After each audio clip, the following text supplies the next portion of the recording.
Dizem que esse é o tema da moda hoje, no processo civil, né? Não é um tema exatamente novo, mas ele voltou a ser discutido agora. Então, vamos falar um pouquinho, primeiro, fazendo uma introdução aqui. As leis existem para pacificar as relações sociais, não é isso? Por que o homem instituiu as leis? Para atribuir aí os deveres e direitos para todo mundo. Então, a coisa julgada surgiu como uma necessidade prática de evitar a perpetuação dos litígios. Ou seja, para que as pessoas que submetam os seus conflitos ao Poder Judiciário possam ter as suas aflições pacificadas com a decisão judicial que é proferida por um juiz, que é um terceiro, estranho ali às partes, e uma pessoa imparcial para decidir a questão. Então, como é que a gente pode conceituar a coisa julgada, a grosso modo? A imutabilidade e a indiscutibilidade da sentença, em virtude do trânsito em julgado de uma decisão, o que está previsto no artigo 467 do CPC. A teoria do CPC, a gente pode dizer que a teoria adotada é a de Liebman, o jurista italiano. E é um direito constitucional, a coisa julgada, esculpido no artigo 5º, inciso 36, que reza que a lei não prejudicará o ato jurídico perfeito e a coisa julgada. Quando o artigo fala em imutabilidade e indiscutibilidade dessa decisão, a gente pode dizer que a imutabilidade traz um efeito negativo, ou seja, a vedação de propositura de ação idêntica. O que a gente entende por ação idêntica? A tríplice identidade. A imutabilidade, como efeito aí da coisa julgada, seria a vedação da propositura de nova ação idêntica. O que a gente entende por ação idêntica? A tríplice identidade. Partes, causa de pedir e pedido, certo? A chamada litispendência, né?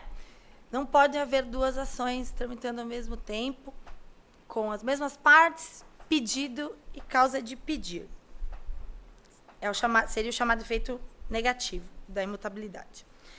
Já a indiscutibilidade da decisão quer dizer o quê?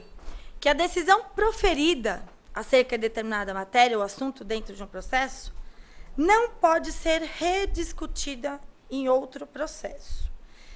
Ela pode fazer parte de um processo. Por exemplo, a parte ingressa com uma ação, e eu trouxe um acórdão aqui para citar como exemplo, e esquece eventualmente de incluir alguns pedidos.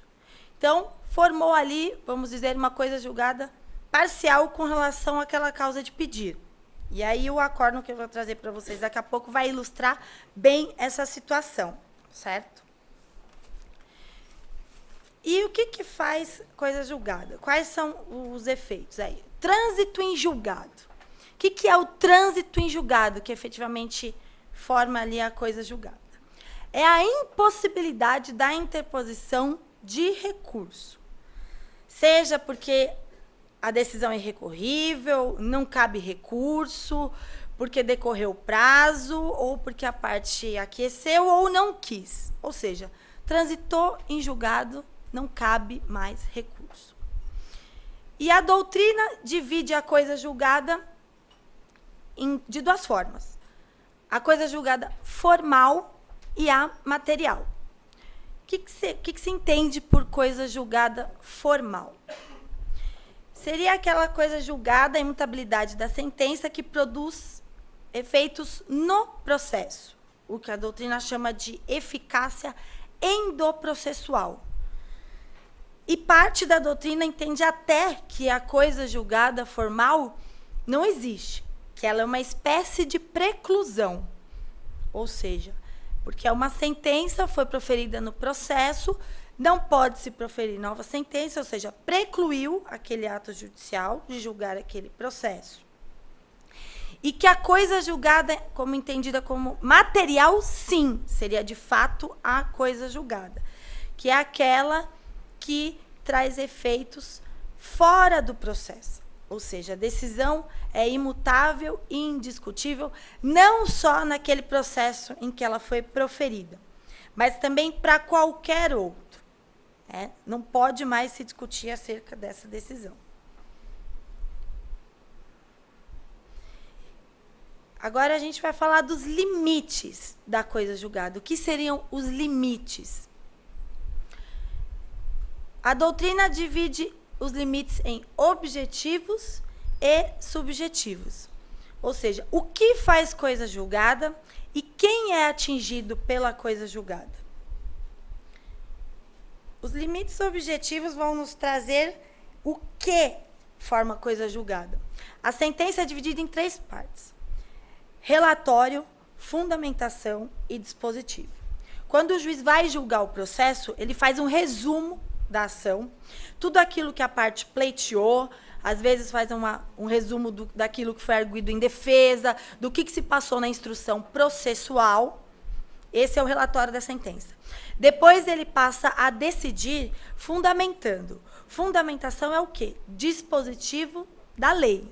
O juiz não pode tirar uma fundamentação da cabeça dele. Ele até pode, trazer aí entendimentos doutrinários, etc. Mas ele aplica a lei no caso concreto. Então, na fundamentação, ele vai trazer os dispositivos legais no que ele está embasando a decisão. E o dispositivo da sentença vai ser o quê? O resumo daquela decisão. Então, quando for proferida uma sentença num processo, às vezes o juiz, vamos supor que vocês sejam autores numa ação, ele defere tudo aquilo que vocês pleitearam, coloca no relatório o resumo dos fatos, fundamenta tudo aquilo que vocês pediram e julga a ação integralmente procedente. Se eventualmente ele esquecer de copiar e colar aquilo que ficou no dispositivo, aliás, na fundamentação, como resumo para a parte dispositiva, você vai ter um problema na fase de execução daquela sentença, tá? Porque o que transita em julgado efetivamente é o dispositivo da sentença. Então, isso pode gerar problema, eventualmente, na liquidação, se constou alguma coisa na fundamentação que não tenha constado na parte dispositiva, E para corrigir esse erro, o advogado, eventualmente, tem que se utilizar dos embargos declaratórios, para fazer constar integralmente aquilo que foi deferido na parte dispositiva da sentença. E quais seriam os limites subjetivos da coisa julgada? Ou seja, quem é atingido pela coisa julgada? A princípio, são as partes do processo, Autor, réu, se forem mais de um, os autores e os réus daquela demanda. Essa é a regra básica do CPC. Porém, há exceções. Por exemplo, em ações que envolvem o estado das pessoas. Ação de divórcio, adoções, ações em que há o litisconsórcio necessário, processos coletivos envolvendo direito do consumidor, ações populares, ações civis públicas, aonde, por mais que determinado indivíduo não tenha feito parte em si ali daquele processo, essa decisão vai surtir efeitos sobre ele. Um exemplo agora, para ficar bem claro para vocês com relação a essa situação da coisa julgada formal e material, é esse acórdão aqui, em que houve julgamento de um recurso especial, em que a parte, a princípio, ingressou com uma ação pleiteando a declaração da inexigibilidade de honorários médicos. E essa ação foi julgada procedente. Entrou com uma ação, a princípio, pleiteando só isso, que fosse declarado inexigível o título. E essa ação foi procedente, o título foi declarado inexigível. Posteriormente, ela ingressou com nova ação, ainda dentro do prazo legal, pleiteando o dano material e moral advindo dessa situação. Esse título havia sido protestado, certo? E o que aconteceu? Tinha coisa julgada já com relação à inexigibilidade do título. Então, em tese, ela ingressou agora só para discutir o dano material e moral que esse protesto indevido havia lhe causado. E o inesperado aconteceu. O segundo juiz resolveu que o protesto dos honorários que estavam sendo cobrados era devido. Julgou a ação improcedente, declarando devido, algo que já tinha transitado em julgado, que era inexigível, e improcedentes os danos materiais e morais advindos da situação. A parte ingressou com recurso, foi mantido pelo Tribunal Regional, e, em sede de recurso especial, foi proferida essa decisão, aonde assim se manifesta o ministro. O tribunal de origem, que antes se manifestara sobre a ilicitude do protesto do cheque decorrente de cobrança de honorários médicos indevidos, com o acórdão transitado em julgado, não pode rejulgar o mérito da controvérsia, porquanto acobertado pelo manto da coisa julgada. É devida indenização por danos materiais, no equivalente ao dobro do indevidamente cobrado na ação anteriormente ajuizada pelo réu, e por danos morais, tendo em vista a ofensa à dignidade do autor em face da cobrança ilícita e do protesto indevido. Então, assim, foram duas ações, tá? A primeira que discutiu só essa situação, a outra foi um pouco mais abrangente. Não era litispendência, porque a primeira não teve a tríplice identidade, coincidiram as partes e parte da causa de pedir, mas não totalmente a causa de pedir, e o pedido foi diferente. Então, houveram aí, no caso, duas decisões judiciais, mas por conta da coisa julgada, é isso que diz o STJ, ou seja, que se observe a coisa julgada, ainda que agora se ampliou a situação, ok? E aí, quais seriam as formas de impugnar a coisa julgada, já que aqui a gente está tratando também da relativização. Quando a gente pensa em impugnação de sentença transitada em julgado, logo nos vem à mente aquela previsão expressa da lei, que seria por meio de ação rescisória. A ação rescisória está prevista lá no artigo 485 do CPC, que elenca ali quais são as hipóteses taxativas de cabimento da ação rescisória, dentro de um prazo de 2 anos contados da data do trânsito em julgado. E quais seriam? Sentenças proferidas por juiz corrupto, impedido ou incompetente, quando provado o dolo do vencedor da ação, quando a ação violou a coisa julgada, violou lei, quando foi embasada a decisão em prova falsa, quando surge um documento novo, quando a confissão, a desistência ou a transação foram inválidas, ou quando a decisão foi fundada em erro de fato. Então, essas são as hipóteses legais taxativas para cabimento aí no caso da ação rescisória, que torna possível a revisão e a rescisão até mesmo desse julgado.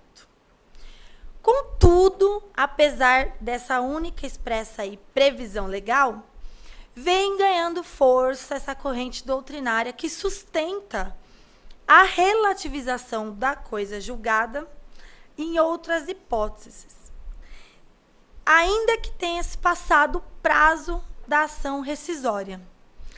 E essa que seria a teoria da relativização da coisa julgada. Essa possibilidade já vem sendo discutida de longa data, e o ilustre escritor Barbosa Moreira escreveu até em 1971 já um artigo famoso na RT chamado Ainda e Sempre a Coisa Julgada. Por que ainda e sempre a coisa julgada? Porque apesar de ser um instituto que em tese nos garante a segurança jurídica, sempre há novidade com relação à coisa julgada, né?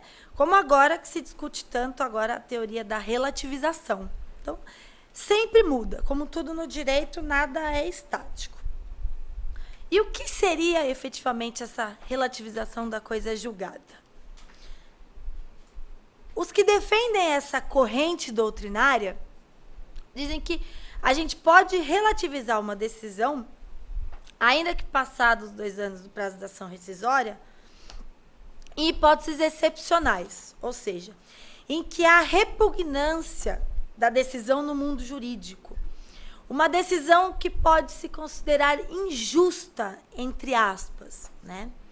Isso é um conceito perigoso, porque o que é justiça para um pode não ser para outro.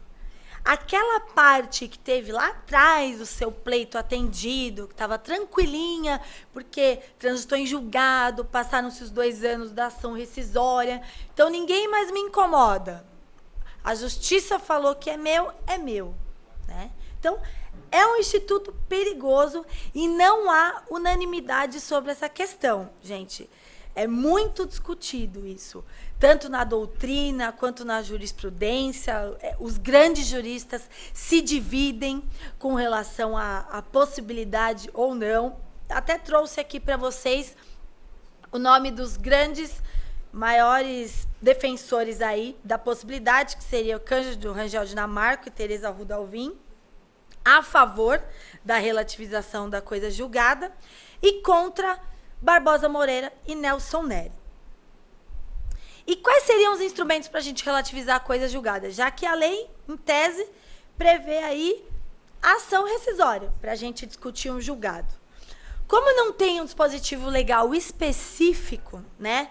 Não tem uma ação de relativização da coisa julgada, né? Tem nome, né?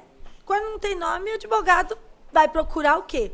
Analogia com o que tem disponível na legislação, certo?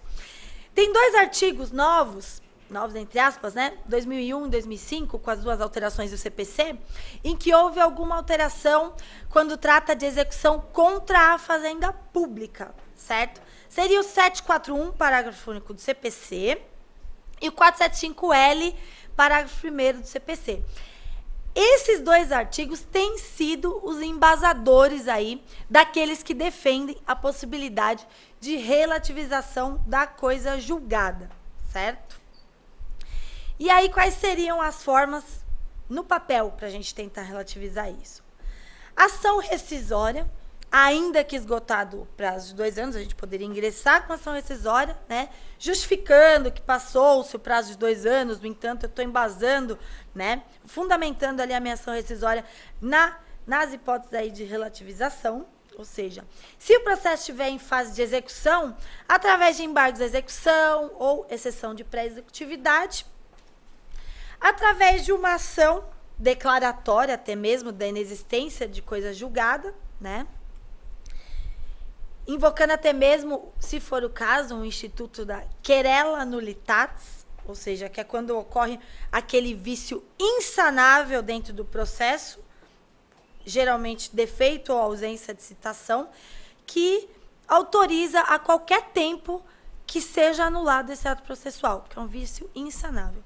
Ou por simples petição nos autos ou uma ação inominada, que dependendo do caso concreto, o advogado vai ter que ajustar aí a hipótese que ele pretende para relativizar a coisa julgada.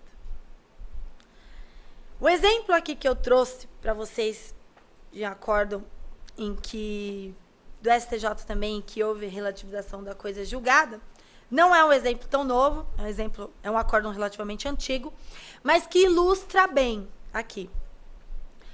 Foi o caso de uma ação de investigação de paternidade, certo? A época em que não existia ainda o acesso ao exame DNA. Então, a ação à época foi julgada improcedente por falta de provas, transitou em julgado, passaram-se o prazo aí da ação rescisória. E, com o advento aí, com o acesso a esse exame, a parte ingressou com a mesma ação, em que já havia sido proferida uma sentença de improcedência, alegando toda essa situação aí, de que hoje existiam os meios, né, para comprovar, e o ministro nos traz aí num parágrafo uma definição bem clara do Instituto da Relativização. A coisa julgada, em se tratando de ações de Estado, como no caso de investigação de paternidade, deve ser interpretada modus in rebus, ou seja, com moderação. Nas palavras de respeitável e avançada doutrina, quando estudiosos hoje se aprofundam no reestudo do Instituto, na busca, sobretudo, da realização do processo justo, a coisa julgada existe como criação necessária à segurança prática das relações jurídicas e as dificuldades que se opõem à sua ruptura se explicam pela mesmíssima razão. Não se pode olvidar, todavia, que numa sociedade de homens livres, a justiça tem de estar acima da segurança, porque sem justiça não há liberdade. Isso sintetiza um pouco aí os fundamentos dos doutrinadores que defendem essa possibilidade de relativização da coisa julgada. Esses julgados que às vezes a gente vê aí na mídia, né? Nossa, uma decisão super injusta, tá aí na cara, todo mundo sabe. E não tem mais meios jurídicos para você recorrer dessa decisão, né? Então, como o direito está sempre se transformando, a gente tem que sempre buscar uma situação, né? O processo, infelizmente, não é sinônimo de justiça. Principalmente o processo civil, que é formal, diferente do processo penal, em que se busca a verdade real. E no processo penal, tudo isso que eu estou falando aqui com relação à relativização, não se aplica. Porque no processo penal existem N hipóteses aí de rever a coisa julgada, por conta de prevalecer a teoria da verdade real. No processo civil, as hipóteses são limitadas porque a verdade é formal, ou seja, aquilo que eu provei documentalmente é o que vai prevalecer, certo? Então, isso é uma coisa para que a gente discuta, né, nos bancos acadêmicos, vocês que estão aí na universidade, né, para a gente tentar fazer justiça de alguma forma quando esgotarem-se os meios legais ali de ações que a gente possa interpor, de recursos e tudo mais, certo? Então, qual que é a finalidade da coisa julgada? Evitar a multiplicação de processos relativos à mesma demanda. Ela serve para trazer a pacificação social e a segurança jurídica, né? Que é o objetivo da lei. Solucionar os conflitos, certo? E qual é a questão que eu trago para vocês? Eu não trago uma conclusão acerca da relativização da coisa julgada, mas sim uma questão, até ilustrando com essa imagem aí, porque é uma coisa que traz muitas dúvidas no meio doutrinário e na jurisprudência. Ou seja, eu coloco duas questões. Admitir a revisão de julgados fora do prazo previsto para ação rescisória não poderia dar margem a mitigar tal prazo? Ou seja, quando a coisa fica muito no campo da subjetividade, a gente começa a perder os parâmetros. Ou seja, e se a parte eventualmente perdeu um prazo processual lá, ou deixou decorrer também em Albis o prazo para uma ação rescisória, perdeu o prazo da ação rescisória, e agora tenta rever o julgado sob essa justificativa que é tão subjetiva de tentar relativizar a coisa julgada. E, na verdade, ela perdeu o prazo da ação rescisória. Processo é prazo, né? A gente fala que o advogado não tem vida, tem prazo, né? Então, essa é uma questão que eu coloco aí. E a outra que eu trago é, caso esse instituto passe a ser usual, a gente não estaria colocando em risco a segurança jurídica e a pacificação social, que são justamente o objetivo de todo o nosso ordenamento jurídico, né? Há aqueles que entendem que sim e há aqueles que entendem que não. Como disse o ministro lá nesse recurso especial que eu falei, ele entende que não, porque o injusto, né, ele é o princípio mais importante do que a segurança ali para as partes no processo ou do que a pacificação social. Ele entende que a injustiça nunca pode haver preclusão operada sobre a injustiça, ou seja, a gente sempre vai poder rever uma situação injusta, né? Mas é uma coisa que a gente precisa pensar realmente, porque a gente sabe que na sociedade isso não funciona muito bem. As pessoas precisam de regras para viver em harmonia, né? E o direito já é demasiadamente subjetivo, tá? Para finalizar, eu vou ler aqui a opinião de um colega advogado, em que ele coloca a seguinte questão: se começarmos a discutir as possibilidades, as hipóteses conceituar o que entendemos como absurdo para abalar o princípio constitucional da imaculada da sentença que transitou em julgado, aí então tudo será possível. É a porta arrombada e já então não estaremos mais discorrendo sobre o direito e terão que ser revistas todas as grades curriculares das universidades. Teremos que reescrever muitos livros e tratados. Então, essa é a opinião do colega aí, ok? Então, eu espero que tenha contribuído aqui, de alguma forma, para vocês, com relação a essa situação da coisa julgada e sua relativização, que é o tema da moda hoje aí no processo civil.